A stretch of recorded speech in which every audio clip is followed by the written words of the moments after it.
Welcome to episode 3 of SEO on Demand. I am Norm Vogele, on-site content strategist at Page One Power. In this episode, I want to get into a topic that is a huge part of my day-to-day: writing for search, a content style and strategy guide. This topic could be the theme of an entire series. So on this episode, I just want to do the greatest hits version.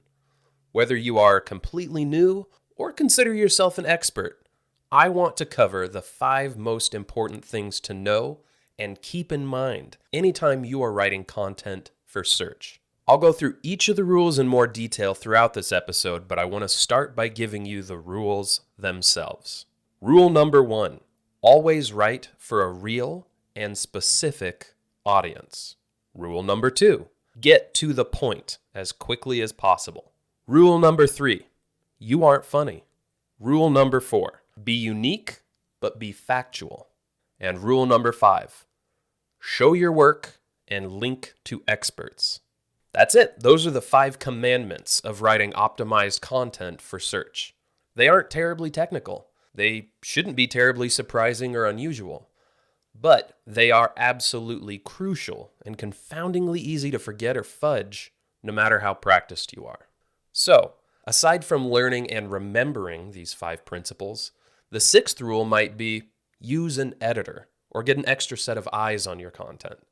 As great as you may be, having someone else keeping these rules in mind and checking your work is an invaluable way to make sure that you are actually covering all your bases and serving up the best content possible. There's no autocorrect or AI solution I have ever heard of that is capable of following all 5 of these rules. So even if you have automated any portion of your content creation or SEO strategy, these principles aren't likely to emerge unless you actively make sure you are applying them. With that in mind, I'd like to go into a little more detail about each rule, explaining what it means, why it is important, and how you can apply it to your content consistently. Rule number 1 when writing for search: always write for a specific audience. This might seem obvious or basic, but when you start adding keyword research and CTAs and KPIs into the mix, it is really easy to lose sight of the audience. Or maybe it's more accurate to say, you can lose empathy for your audience and start focusing on what you stand to gain from writing strategic content, forgetting that your reader's experience is what really determines the performance and value of your content in the first place. Keywords are not an audience.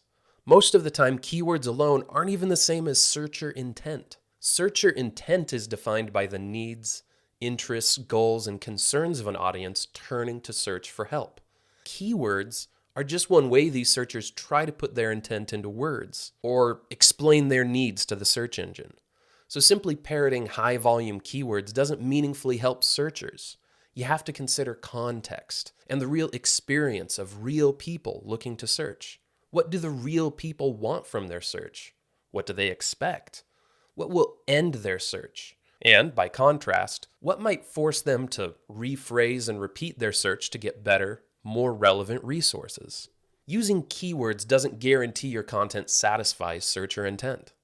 Likewise, turning a simple query into an overlong 3,000-word post doesn't mean your content is higher quality or more useful. All the things we talk about as being important in search, and all the things Google programs into its algorithm through constant updates, these are all in service of matching searchers with information that serves their needs.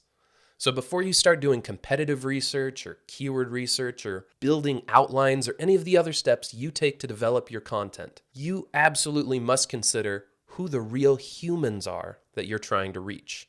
This can include anything from broad demographic traits to specific personas you create to represent your target audience. Just remember that no article you write or page you develop can ever be all things to all people.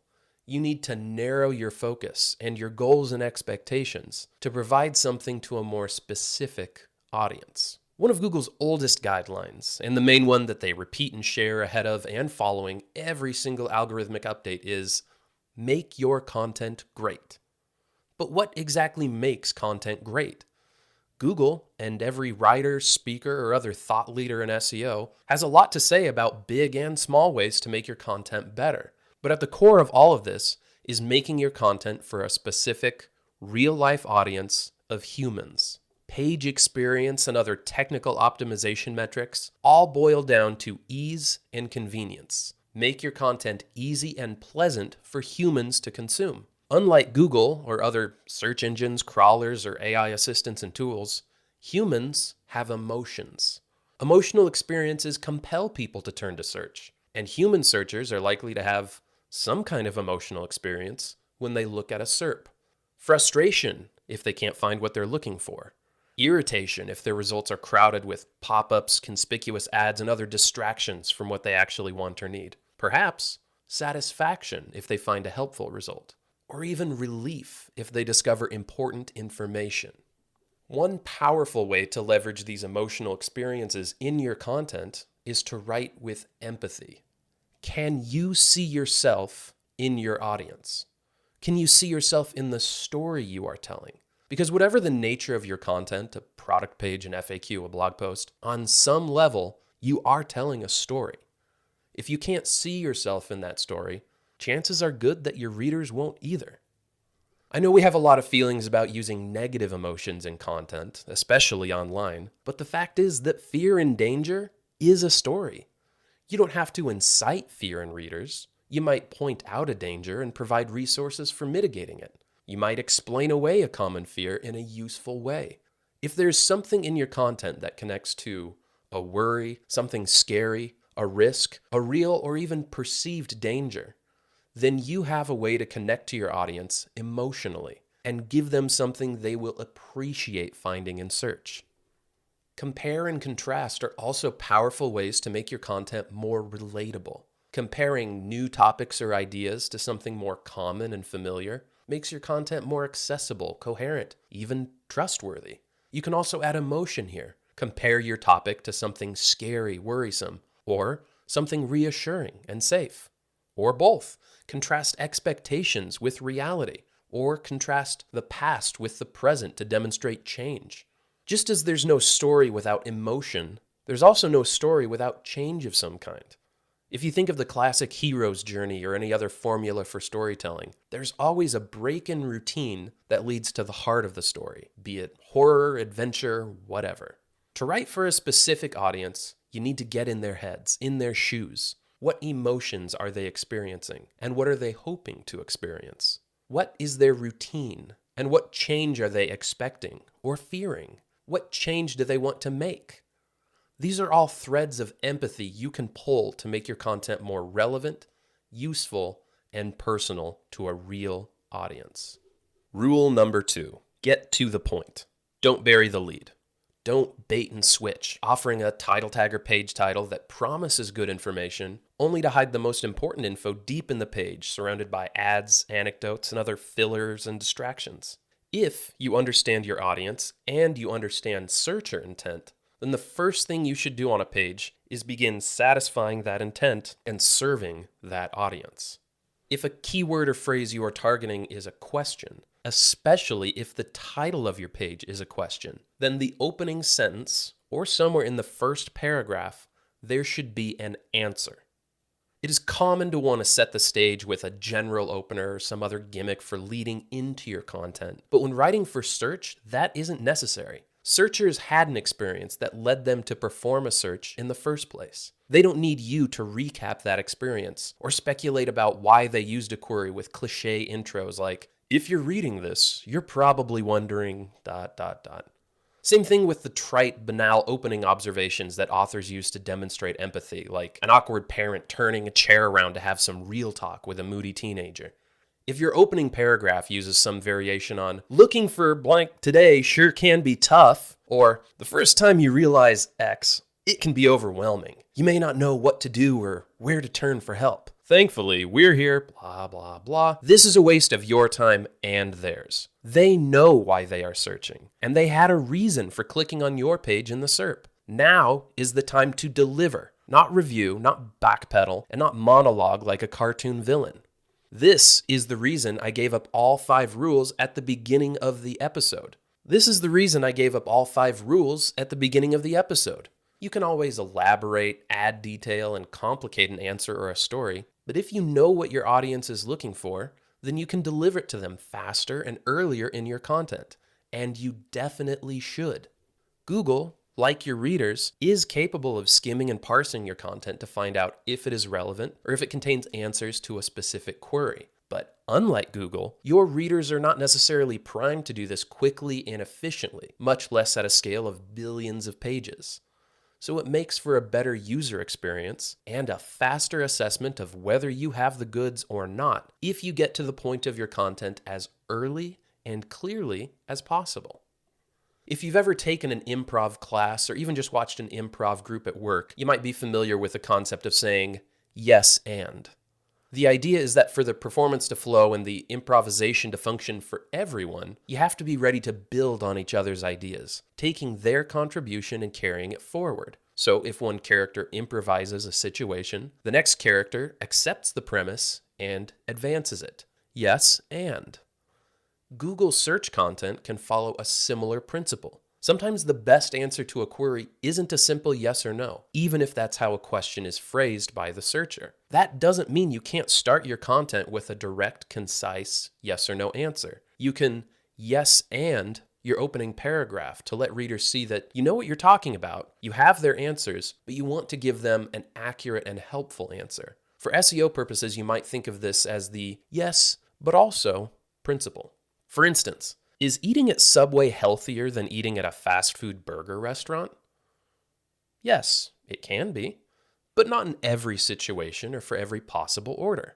The question wants a yes or no answer, but the real story is a little more complex and warrants a more detailed explanation. You can actually have it both ways, and when you structure your content this way, it can surprise and impress searchers. You give them what they were seeking, a simple, direct answer, but you preemptively begin to answer their likeliest follow-up questions, adding more detail and information than they even thought to ask for in the first place. Search is often a place people go to learn and discover, but opening your content with a lot of preamble, faff, and time-wasting non-answers is a pretty powerful way to shut down learning and discovery and lose readers. Starting simple and adding complexity, or being direct and concise before elaborating, is a great way to encourage and support their journey of learning and discovery. Search is like knocking on a door. Before you can have a conversation, you really need to answer the knock. A simple trick I encourage writers I work with to use is to write what you want to write, say what you want to say, and then take a second look at it. Often, we end on a really strong note, summarizing everything and turning it into a short, simple takeaway. Take that final sentence or paragraph and move it up to the top. Now, instead of a conclusive summary, you have a concise, direct opener. The rest of the article or video or whatever can now elaborate on that nugget of wisdom, add depth and expertise, but it is inviting the audience deeper into the topic, instead of forcing them to endure a long, winding road to what they were actually looking for. Hey folks, just taking a quick break in the episode to let you know you can click the link in the program description to get a free 30-minute consultation with one of our SEO experts from Page One Power. Thanks for listening. Now, back to the episode. Rule number 3, you aren't funny. People don't like hearing this, and a lot of people get defensive or argumentative, but please understand, I'm not dismissing your sense of humor and wit. Remember rule number 1. When writing for search, it isn't about you, it is about your audience. And in this case, your audience isn't just real humans, but also the bots that make search function. You might be hilarious professionally, but you need to read the room. In SEO, the room is a SERP, and it has bots and algorithms as well as people in it. Overwhelmingly, high-volume keywords and search phrases are not questions in search of a punchline, and bots are looking for signals, not noise. They want information, answers, and resources. Humor is a terribly subjective thing, and that means is not as reliable a way to frame answers or objective information online. This rule applies more specifically to written content, because so much of what comprises humor is interpersonal and multimodal. The timing and rhythm, the tone and body language, facial expressions, being able to see and respond to an audience. These all contribute to the expression and reception of humor, and none of them are available in written content online. The harder you try to fight this, perhaps adding emojis, GIFs, or even writing stage directions in parentheses, it's only going to muddy your message and put you at a higher risk of failing to give your audience what they're looking for.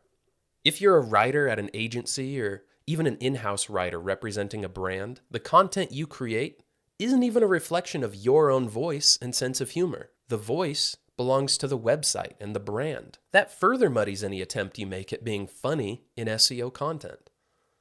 This isn't just a subjective impatience I have with wannabe comedians trying to optimize their content for search. There are genuine technical reasons to avoid humor in your content.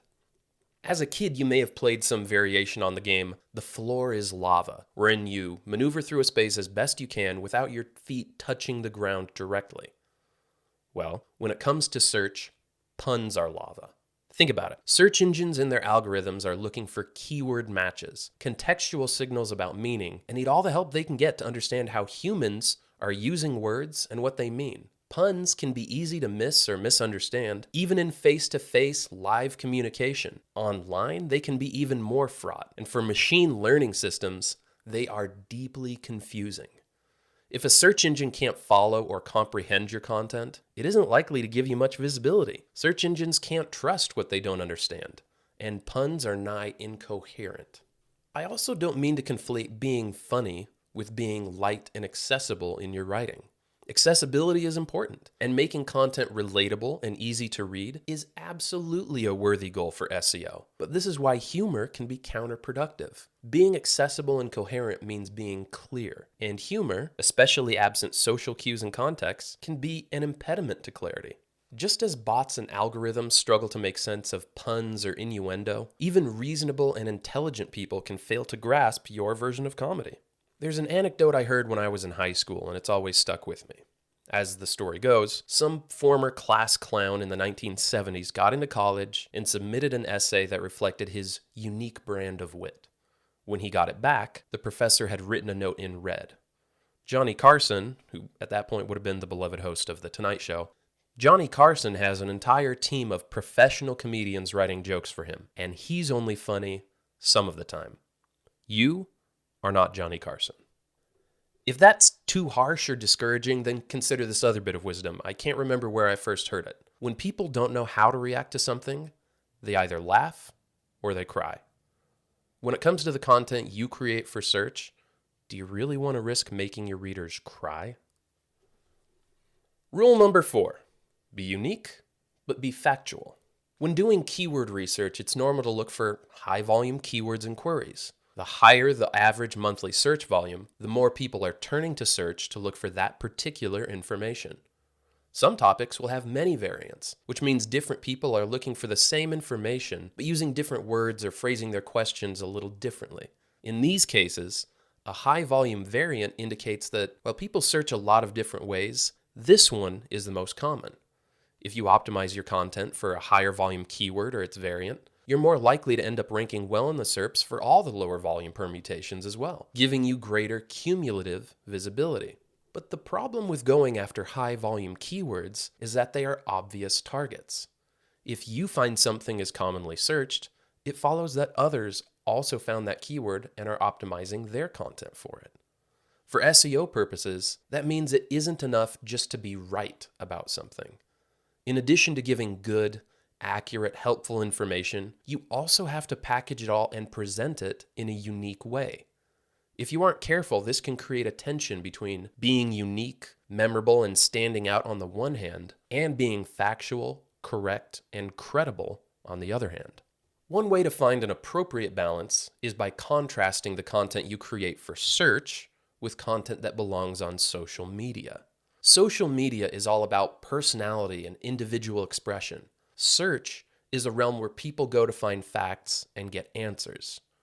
Ask a question on a social platform like Quora, Reddit, Yelp, or Twitter, and you'll get a lot of opinion and no clear arbiter of fact.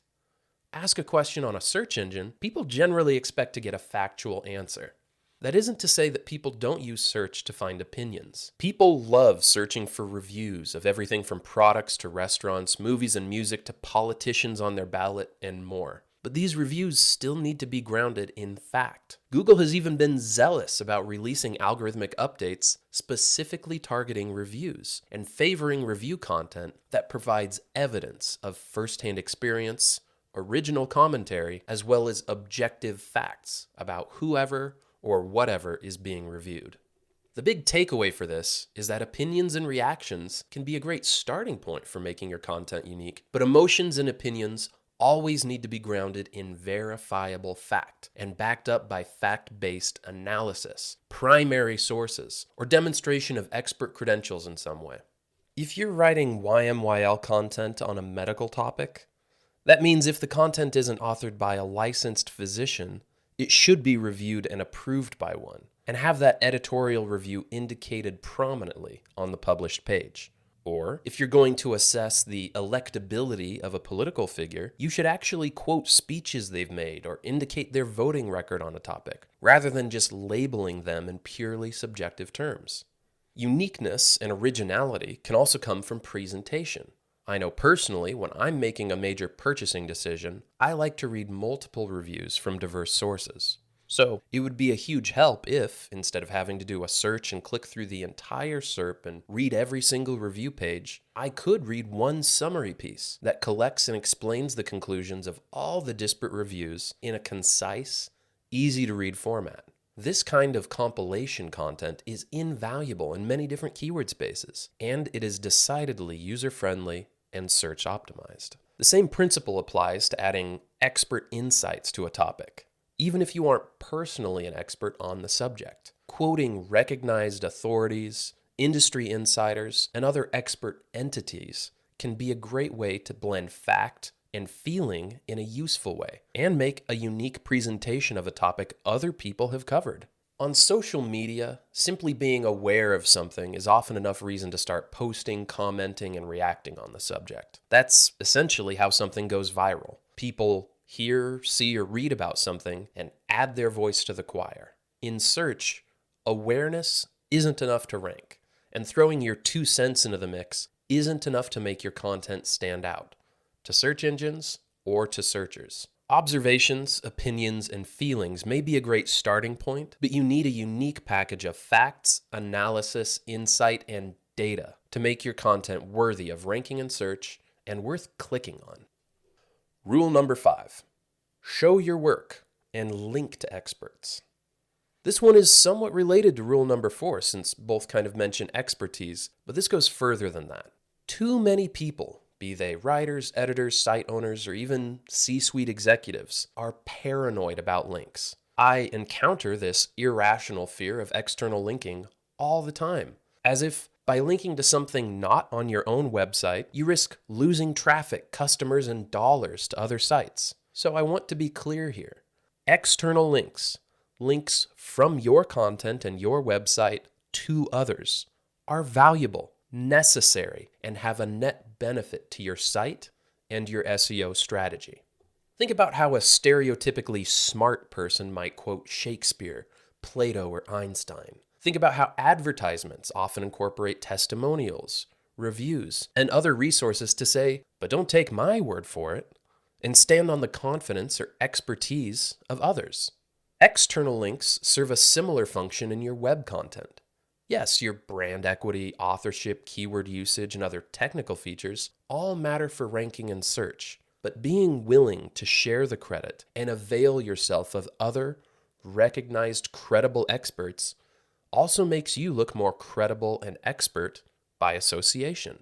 Links are a means of navigating the web, sure, but they're also powerful signals of association, proximity, and relevance.